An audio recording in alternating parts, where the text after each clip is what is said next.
Bom, eu separei alguns textos para vocês estarem lendo junto. Hoje eu vou falar sobre muitas coisas que não são muito ditas e que também talvez muita gente não saiba. Muitas coisas que a gente tem estudado ao longo desse tempo, eu te queria até ver qual foi o dia que a gente começou. Eu nunca soube e eu tô sabendo agora.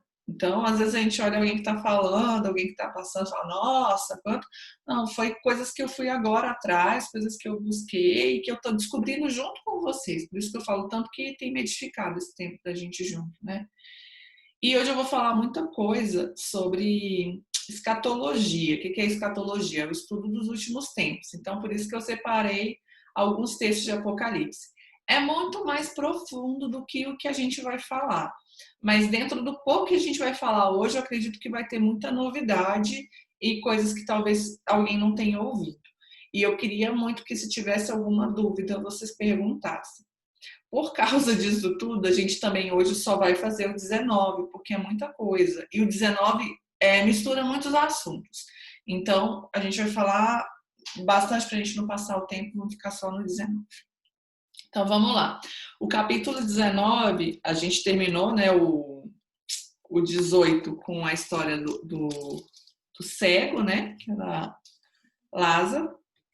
É Lázaro ou eu estou viajando? Não, Bartimeu. Não. Porque ontem falaram de Lázaro lá na igreja, eu falei, gente, Lázaro era o da parábola. O cego Bartimeu, que ele recuperou a visão. E logo dali, Jesus está indo a caminho de Jerusalém. Vamos lembrar que é a última vez que Jesus vai para Jerusalém antes de morrer. Então, no caminho, o que aconteceu? Tinha um homem, o nome dele era Zaqueu, ele era chefe dos coletores de impostos, chefe dos publicanos. A gente já aprendeu que publicano era uma pessoa que era do povo judeu que aceitava exercer um trabalho de cobrança de impostos. Então, ele era detestado pelo povo, ele era considerado um traidor, o pecador dos pecadores, porque ele estava se aliando aos inimigos. Então, se um publicano era odiado, pensa como era odiado o chefe dos publicanos. E essas pessoas, eles tinham uma condição de vida muito melhor do que a maioria das pessoas, porque eles recebiam um salário muito bom. E muitos também se aproveitavam dessa função para serem desonestos, para serem corruptos. Então, eles muitas vezes cobravam um imposto maior do que o que era devido e embolsavam esse dinheiro. Então, eles tinham essa má fama, não só pela função que eles estavam desempenhando, mas porque realmente muitas pessoas usavam dessa função para roubar as outras pessoas. Então, enquanto Jesus estava indo pelo caminho, ele encontrou com Zaqueu. E aí foi o que eu falei semana passada, que Zaqueu é um exemplo de uma pessoa rica que foi salva.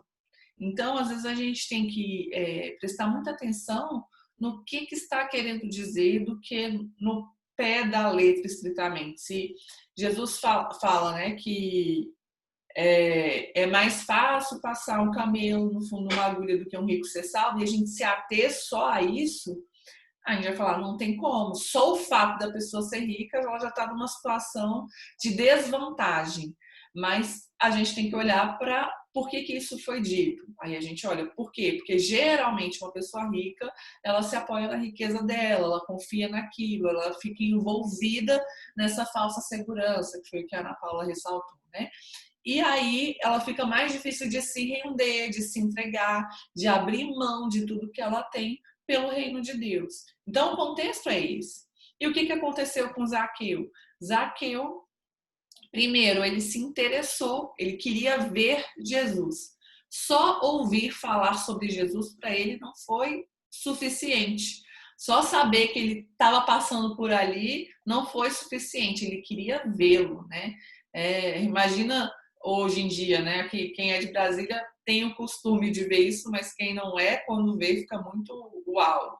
Quando está passando, por exemplo, o presidente, que vem aquela comitiva, aí que vem o cara e fala, o presidente está ali e tal. Pra gente é meio comum, mas a gente já fica naquela, né? Mas passou. E tem gente que quer ver, né? Tem gente que desce do carro, tem gente que sabe que vai passar no caminho ali, a pessoa fica fora esperando. E Zaqueu, ele não se conformou em só saber sobre Jesus, ele queria vê-lo. E ele sobrepôs as circunstâncias que ele tinha, as dificuldades que ele tinha. Ele era baixo, ele era pequeno, mas ele deu um jeito. Ele não se condicionou a isso, ele não parou na limitação que ele tinha, mas ele foi além e buscou uma solução.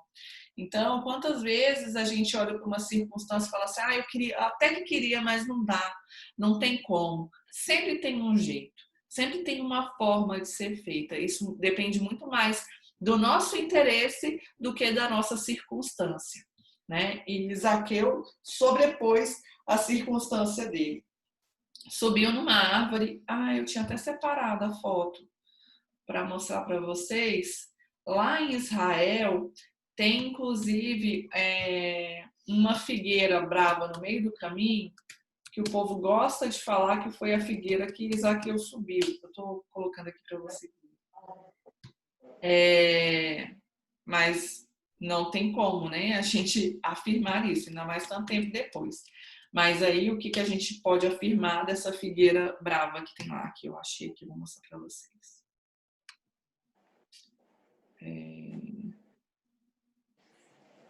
Deixa eu ver se eu consigo abrir a imagem grande.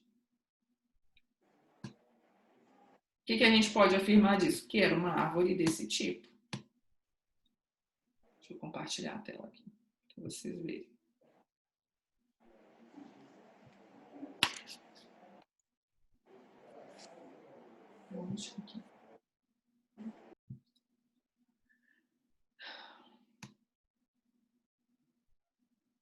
Aqui, ó, tá vendo?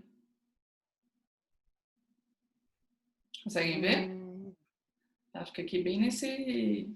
É desse jeitinho aqui, bem nesse cercadinho. Geralmente as excursões passam naquela estrada ali para mostrar. Então ela tem um tronco bem grosso. É alta então, né, Nath? Eu sempre imaginei que ela era mais baixa. E parece que coisa de figueira, eu ficava imaginando uns galinhos fraquinhos, né? Não, ela tem um tronco ela é bem troncuda. Inclusive tem até um buraco aqui no meio dela, tá vendo? Esse buracão aqui, que esse aqui tá mostrando que na verdade é uma árvore velha, né? Mas, de novo, né? O povo vai falar que é a figueira que Zaqueu subiu, mas não sabemos, não podemos afirmar. Provavelmente não é. Mas ele subiu aqui, então pensa, né? Jesus estava passando uma multidão e ele estava acima dessa multidão. E Jesus olhou para cima. Jesus podia passar por ele e nem ver, né? Porque no meio da multidão, você ia olhar para cima para ver o quê? Mas o que acontece? Jesus não olhou para ver só um homem em cima da árvore. Jesus viu, na verdade, foi o coração de Zaqueu, foi esse interesse, essa dedicação, esse eu quero saber, sabe? Eu quero conhecer, eu quero ver. Deus veio ao nosso coração. Não era só porque ele estava em um lugar de evidência, mas porque Deus viu o coração dele. Igual quando Deus viu Davi. Davi estava na casa dele, foi marcado um jantar com um profeta, convidaram todos os filhos e Davi não foi convidado. E Deus não permitiu que o jantar iniciasse enquanto Davi não chegasse. O profeta nem tinha informação sobre ele, mas Deus viu Davi. Lá em 1 Crônicas 17:7 é muito lindo que é Deus falando isso, sabe? Aqui, ó. 1 Crônicas 17, versículo 7. É quando Deus falou com Natã sobre Davi. A promessa de Deus para Davi. Deixa eu ler aqui, ó. Agora, pois, diga ao meu servo Davi, assim diz o Senhor dos Exércitos, eu o tirei das pastagens, onde você cuidava de rebanhos, para ser soberano sobre o meu povo. Sempre estive com você por onde você andou. Tem algumas versões que falam, quando fala aqui, né, que eu te tirei das pastagens, fala assim, te tirei de trás das malhadas, né? Você estava ali num rebanho escondido, onde ninguém te via, mas eu te vi. Então, a gente não tem que ficar preocupado em querer aparecer. A gente tem que estar com o coração dedicado, de querer estar com o Senhor. E Ele vai ver o nosso coração e nos colocar no lugar onde Ele tem pra gente. E aí Jesus olhou para ele e falou assim, ó, desce daí que hoje eu vou para sua casa. E aí, independente de quem estava olhando o que ia achar, Jesus sempre viveu uma vida para obedecer o propósito de Deus, né? E o que aconteceu? Zaqueu desceu rapidamente e recebeu Jesus com alegria. Ó, desça depressa, quero ficar na sua casa hoje. E ele desceu rapidamente e o recebeu com alegria. E aí os queixosos começaram a se queixar, mas isso não faz diferença nenhuma. E a gente tem que aprender com Jesus a não ser moldado. E hoje a gente vai ver isso mais uma vez pelo que as pessoas estão falando ou pelo que as pessoas podem falar e ser moldado por aquilo que Deus quer que nós façamos, porque a nossa maior recompensa vai estar nisso. A recompensa que vem da aprovação das pessoas, ela é muito curta. Ela é aqui e acabou e amanhã as pessoas estão mudando de opinião. Eu vejo esses negócios hoje de internet, né? Quantos cancelamentos na internet de uma pessoa que ontem era exemplo, que era famosa, que era a influencer, e de repente amanhã, porque a pessoa pisou na bola, ela é cancelada. Eu fico vendo a irresponsabilidade que existe, né, com o psicológico, com os sentimentos das pessoas, porque você coloca no trono e destrona as pessoas assim, né?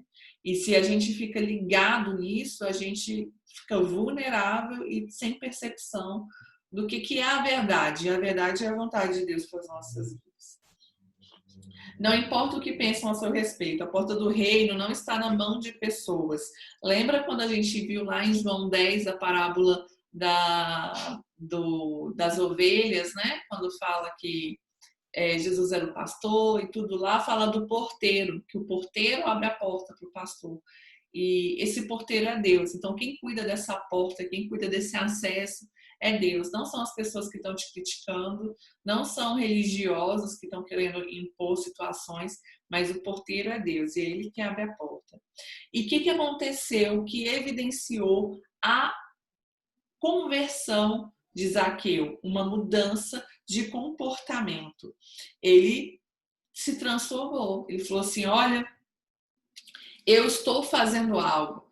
Passou das intenções, passou do discurso, foi para uma atitude. Qual atitude? Eu vou dar metade dos meus bens para os pobres. Ninguém pediu isso para ele, mas o coração dele se converteu e ele decidiu demonstrar algo com relação a isso, né? E uma vez eu vi um pastor pregando, achei muito interessante, que ele era bem engraçado, assim, contando e contava. Ele começava contando a história de Bartimeu e fala que Bartimeu depois começou a seguir Jesus, né? Se juntou ao povo seguindo Jesus. Então isso quer dizer que Bartimeu também foi lá para a casa de Zaqueu, né? Comer lá. E aí fala que quando Zaqueu decidiu dar metade dos bens dele para os pobres, quem foi o beneficiado? Bartimeu, que era pobre, não tinha nada, mal começou a seguir Jesus, já foi abençoado. Então, o nosso encontro com Jesus, ele tem que gerar uma transformação. Você não pode ser a mesma pessoa depois de você encontrar com Jesus. Algo tem que mudar, tem que vir um constrangimento, um arrependimento e uma mudança de rota. Isso que é conversão. Você está indo numa direção e você converte, né? Você muda a sua rota. E foi isso que aconteceu na vida de Zaqueu. O que define essa experiência de Zaqueu? Generosidade e reparação. Ele não só fez algo por alguém, como ele reparou os erros que ele poderia ter cometido contra as pessoas no passado. E também ressaltar que a reparação, ela sempre tem que ser maior do que o dano. Então, se você causou dano para alguém, faça além disso. Faça além do dano que foi causado. Ele fala aqui, né, que ia devolver 4 vezes mais. Faça sempre além. Isso evidencia o arrependimento genuíno. E Jesus se importa com os perdidos, a alegria quando um perdido é achado e não cobranças. Jesus em hora nenhuma cobrou alguma coisa de Zaqueu, mas ele já evidenciou esse coração dele. E o que Jesus falou? Hoje houve salvação nessa casa, porque esse homem também é filho de Abraão, descendente de Abraão. Pois o homem veio para buscar e salvar o que se havia perdido. Não são cobranças que são feitas, é a alegria, porque uma pessoa que estava andando no caminho de morte veio andar no caminho da vida. E outra coisa que Jesus fala, esse homem também é filho de Abraão. Eu já tinha falado isso outra vez com vocês, eu vou só repetir aqui. Que em Abraão converge as duas descendências. Quais são as duas descendências? A descendência natural, que a promessa de Deus naturalmente era para o povo judeu. Quem é o povo judeu? São os descendentes de Abraão. Então, aqueles que, segundo a carne, são descendentes de Abraão. Deus fez essa promessa para a pessoa de Abraão. Mas Abraão também é o pai da fé. Então, nós também somos descendentes de Abraão pela fé, porque Abraão demonstrou fé na promessa que Deus tinha feito para ele, de que ele se tornaria uma grande nação. Então, em Abraão se converge essa paternidade, né? Tanto de quem é da origem carnal, quanto nós que somos os gentios, mas que somos filhos de Abraão pela fé. Zaqueu não só era agora filho de Abraão pela descendência natural, também pela fé, porque ele creu no Filho de Deus. Então, ele se tornou, vamos dizer, filho de Abraão 2 vezes. E o Filho do Homem veio para buscar e salvar o que se havia perdido. Vamos lembrar lá de Lucas 15, quando a gente falou da parábola da ovelha perdida, da parábola da dracma perdida e da do filho perdido. Os 3 perdidos. E a síntese dessas parábolas é o quê? Que quem está com Deus se alegra quando Deus se alegra. E Deus se alegra quando um perdido é salvo. Ele não senta naquele momento e fala assim, vamos acertar suas contas aqui, porque você errou muito, né? Vamos ver se você pode voltar. Não, há alegria. O dia da gente prestar contas vai ser outro, mas Deus sempre vai receber com alegria um coração arrependido. Jesus não está buscando pessoas certinhas, ele está buscando pessoas sinceras. A maior qualidade que a gente pode ter diante de Deus é a sinceridade, é um coração aberto, humilde. Um coração sincero, ele é moldável, ele não é duro, ele é moldável. E Deus nos chama de barro. Eu pedi para quem lê Jeremias 18. Tati, Jeremias 18, né? Deixa eu ver se tem algum versículo específico que eu não anotei. Isaías, Jeremias.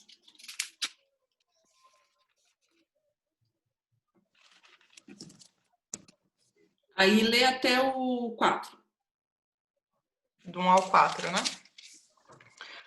Palavra do Senhor que veio a Jeremias dizendo: Dispõe-te e desce à casa do oleiro, e lá ouvirás as minhas palavras. Desci à casa do oleiro, e eis que ele estava entregue à sua obra sobre as rodas, como vaso que o oleiro fazia de barro, se lhe estragou na mão, tornou a fazer dele outro vaso, segundo bem lhe pareceu. Isso. E aí levou de fato para um lugar, que era uma casa do oleiro, mas para quê? Estava comparando. Deus é o oleiro e nós somos o barro. E o barro, para ele ser moldado, ele tem que estar mole, ele tem que estar maleável. Depois que esse barro endurece, ele não tem mais o que ser feito, você não consegue mais reformar ele. Ele tem que ser quebrado e feito de novo. Então, toda vez que a gente tem um coração sincero, um coração humilde, um coração que reconhece as nossas falhas diante de Deus e busca se consertar, a gente está com esse coração moldável. Quando a gente se endurece, quando a gente não reconhece, quando a gente não se arrepende, é porque o coração está duro e ele vai precisar ser quebrado para que ele possa ter uma forma certa novamente. Lá em 2 Coríntios 4 também vai falar uma passagem sobre isso. Vai falar sobre essa simplicidade que Deus colocou um tesouro precioso dentro de um vaso de barro. Esse tesouro precioso, tanto vaso de barro somos nós. E depois vocês deem uma lida lá, porque vale muito a pena. 2 Coríntios, capítulo 4.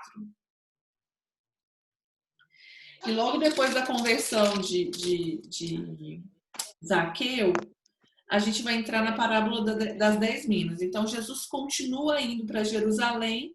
Só que o que aconteceu? O povo estava pensando que o reino de Deus ia se manifestar de imediato.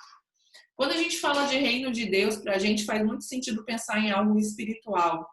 Mas para o povo de Israel, falar em reino de Deus era algo natural. Diante da situação que eles estavam vivendo, né, debaixo da opressão de Roma, e diante de toda a história que eles tinham, de que sempre Deus levantava um libertador, um salvador da pátria, né, que tirava eles debaixo das nações que os escravizavam. Então, eles, diante de todas as promessas que Deus tinha feito para eles do Messias, eles acreditavam que esse Messias se manifestaria de uma forma natural e que iria fazer uma rebelião contra Roma.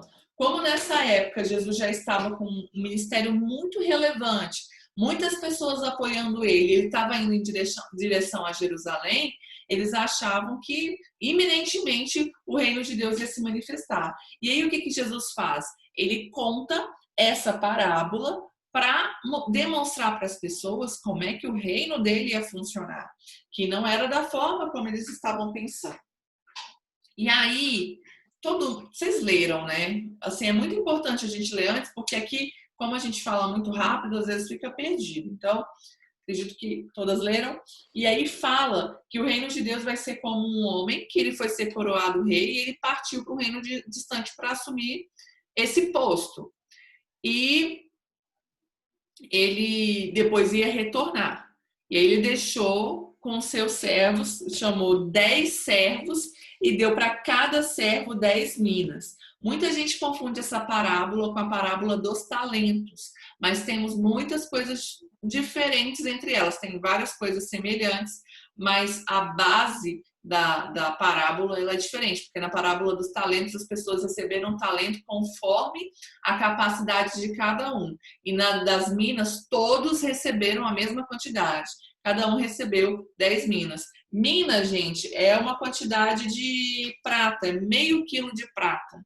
Então, cada um recebeu 5 quilos de prata.